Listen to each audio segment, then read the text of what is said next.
ये एपिसोड भी स्टार्ट होता है बिल्कुल उसी सीन से जहाँ पर हम देखते हैं कि एल्डर लायन किंग अपनी स्वॉर्ड को बाहर निकालकर एल्डर फियोना को जान से मारने के लिए आगे बढ़ रहे थे। एल्डर लायन किंग को अपनी तरफ बढ़ते हुए देखकर एल्डर फियोना काफी ज्यादा डर जाती है और वो धीरे धीरे करके पीछे हटने लगती है। तभी हम वहाँ पर एक यूरोपियन वॉरियर को देखते हैं जो कि एल्डर फियोना की इतनी ज्यादा बुरी हालत को देखकर जल्दी से अपने एक अटैक को रेडी करने लगता है और फिर जल्दी से एल्डर लायन किंग पर ये अटैक कर देता है, जिससे एल्डर लायन किंग भी नोटिस कर लेते हैं और वहाँ से जंप करके साइड हट जाते हैं। यहाँ पर हम देखते हैं कि इस यूरोपियन वॉरियर के अटैक की पावर काफी ज्यादा थी, क्योंकि उसके इस अटैक की वजह से वहाँ चारों तरफ तेज रोशनी छा गई थी, जिसकी वजह से किसी को भी वहाँ पर कुछ नजर नहीं आ रहा था। तो इस चीज का फायदा उठाते हुए वो यूरोपियन वॉरियर काफी ज्यादा स्पीड के साथ आगे बढ़ता है और एल्डर फियोना को उठाकर वहाँ से पानी में जंप कर जाता है, यानी कि वो यहाँ पर एल्डर फियोना की जान को बचा लेता है। अब व्यू चेंज होता है, हमें यहाँ पर इस अटैक के कुछ देर बाद का सीन दिखाया जाता है, जहाँ पर elder lion king warrior beast को इशारा करते हुए वहाँ से आगे बढ़ जाते हैं और कहते हैं ये दोनों वुड क्रिस्टल्स आपके लिए। और ये कहने के बाद वो अपनी टीम के साथ वहाँ से चले जाते हैं। अब हम एल्डर याओराओ को देखते हैं जो कि वॉरियर बीस्ट के पास आती हैं और उनसे कहती हैं आप एल्डर लायन किंग को यहाँ पर क्यों लेकर आए थे। एल्डर याओराओ की ये बात सुनकर वॉरियर बीस्ट कहते हैं मैं उसे इसलिए यहाँ पर लेकर आया था क्योंकि मू हेंडरसन के बारे में हमें कुछ भी मालूम नहीं है। वो एक अनप्रिडिक्टेबल पर्सन है और उसने सीक्रेटली लायन किंग को अपनी अलायंस में ज्वाइन होने के लिए कहा था, यानी कि वो लायन किंग को हमारे अगेंस्ट करना चाहता था। पर क्योंकि वो भी इस बारे में जानता था कि एल्डर लायन किंग को एल्डर फियोना के अगेंस्ट नफरत है और elder lion king elder Fiona से अपने टीममेट का बदला लेना चाहते हैं, इसलिए मू हेंडरसन भी इस बात से डरता था कि कहीं एल्डर लायन किंग उनकी अलायंस में आने के बाद एल्डर फियोना पर अटैक न कर दे। और यही वजह थी कि मू हेंडरसन लायन किंग से एल्डर फियोना की स्पेसिफिक लोकेशन छुपा रहे हैं। और जैसे ही आपने मुझे मैसेज किया तो मैंने ये गैस कर लिया कि जरूर आप एल्डर फियोना के साथ ही फाइट कर रही होंगी,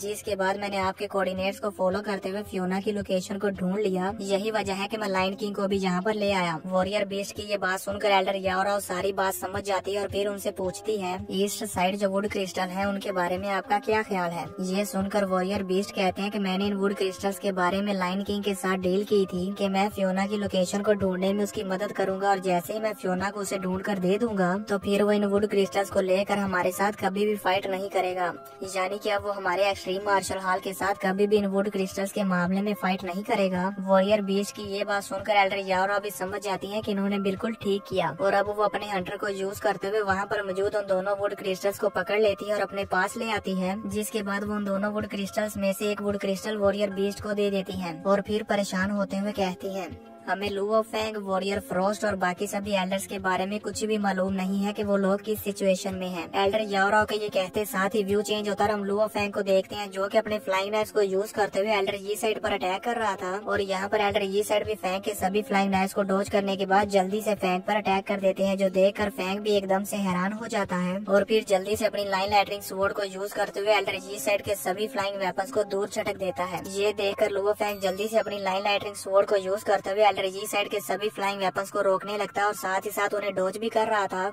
फैंग को यहाँ पर बिजी हुआ देखकर एल्डर ये साइड जल्दी से अपनी मेंटल पावर को यूज करते हैं और वहाँ पर आसपास पड़ी हुई 3-4 बड़ी बड़ी चट्टानों को हवा में उठा लेती हैं और फिर जल्दी से उन चट्टानों को लुओ फेंग के आसपास लाकर उन चट्टानों को एक दूसरे के साथ टकराते हैं, यानी कि वो यहाँ पर लुओ फेंग को उन चट्टानों के दरमियान पीसने की कोशिश करते हैं। पर यहाँ पर हम देखते हैं कि लुओ फेंग ने पहले ही एल्डर ये साइड के इस अटैक को नोटिस कर लिया था और जल्दी से अपनी शील्ड को यूज करते हुए अपने आप को प्रोटेक्ट कर लिया था। अब फेंग अपने फ्लाइंग नाइफ्स को यूज करते हुए एल्डर ये साइड की उन सभी चट्टानों को तोड़ देता है, जिनके टूट जाने की जैसे हम देखते हैं कि उन चट्टानों के पत्थर वहाँ पर एल्डर ये साइड और लुओ फेंग के आसपास हवा में फ्लाई कर रहे थे। तो ये देखकर एल्डर ये साइड और लुओ फेंग दोनों ही ध्यान लगाते हैं और फिर अपने अपने फ्लाइंग वेपन्स और फ्लाइंग नाइफ्स को यूज करते हैं और एक दूसरे पर अटैक करने लगते हैं। पर यहाँ पर हम देखते हैं कि इन दोनों की ही मेंटल पावर काफी ज्यादा पावरफुल थी, जिसकी वजह से इन दोनों के फ्लाइंग वेपन्स एक दूसरे के साथ टकरा रहे थे, जिसकी वजह से हम यहाँ पर पत्थरों के बीच देख ही सकते हैं कि जब जब इन दोनों के फ्लाइंग वेपन्स एक दूसरे के साथ टकरा रहे थे तो वहाँ पर कितने ज्यादा स्पार्क्स निकल रहे थे। अब हम फेंग को देखते हैं जो कि एल्डर ये साइड को अपने सभी फ्लाइंग नाइफ्स का सामना करते हुए देखकर सोचता है कि अगर ऐसा ही चलता रहा तो फिर तो मैं इनका सामना नहीं कर पाऊंगा। और ये सोचते सोचते फेंग को एक आइडिया आता है और वो जल्दी से अपनी नाइन लाइटनिंग स्वॉर्ड को एल्डर ये साइड की तरफ थ्रो कर देता है। और यहाँ पर हम देखते हैं कि फेंग की नाइन लाइटनिंग स्वॉर्ड की पावर इतनी ज्यादा थी कि वो अपने रास्ते में आने वाले सभी पत्थरों को काट रही थी। एल्डर ये साइड फेंग की स्वॉर्ड को अपनी तरफ आता हुआ देख लेते हैं और फिर एक स्माइल करते हुए बहुत ही आसानी से फेंग की उस नाइन लाइटनिंग स्वॉर्ड को डॉज कर लेते हैं और फिर वहाँ से दूसरी साइड जाने लगते हैं। तो तो ये देखकर फैंक भी जल्दी से आगे बढ़ता है और अपनी लाइन लाइटनिंग स्वॉर्ड को पकड़कर एल्डर यी साइड का पीछा करने लगता है। अब एल्डर यी साइड काफी ज्यादा स्पीड के साथ फैंक से बचकर दूर जा रहे थे, तो ये देखकर फैंक भी अपनी हेवनली फॉरबिडन शटल को यूज करते हुए एल्डर यी साइड का पीछा करता है।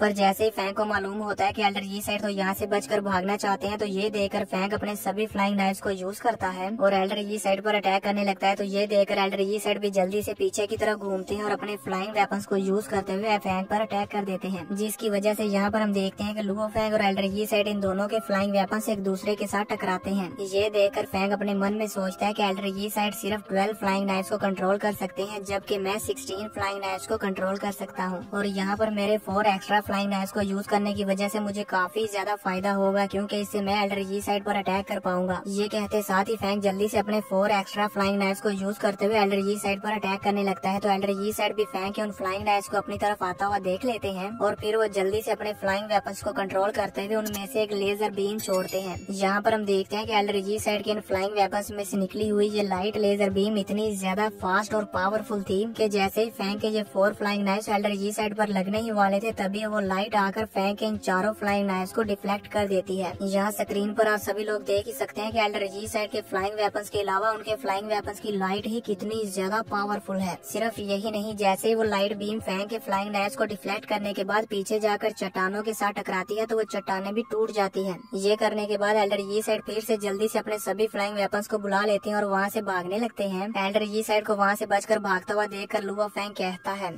4th एल्डर यी साइड तो वाकई काफी ज्यादा ग्रेट है। चाहे वो मुझसे 4 फ्लाइंग वेपन्स कम कंट्रोल कर रहे हैं, लेकिन फिर भी उनकी रफ्तार और पावर काफी ज्यादा है। फैंग भी एल्डर यी साइड का पीछा करते हुए उनकी तारीफें कर ही रहा था कि तभी हम एल्डर यी साइड को देखते हैं, जो कि जाते जाते रास्ते में पीछे मुड़कर फैंग की तरफ देखते हैं और फिर उसे क्रीपी सी स्माइल देकर पानी के अंदर जंप कर जाते हैं। यानी कि दोस्तों, यहाँ से हम ये अंदाजा लगा ही सकते हैं कि एल्डर यी साइड ने कोई न कोई प्लान तो सोच लिया है, जिसे वो अब अंजाम देने जा रहे हैं। तो आप सब लोग मुझे ये बताएं कि एल्डर यी साइड का ये प्लान क्या होगा। इसी के साथ ये एपिसोड खत्म हो जाता है।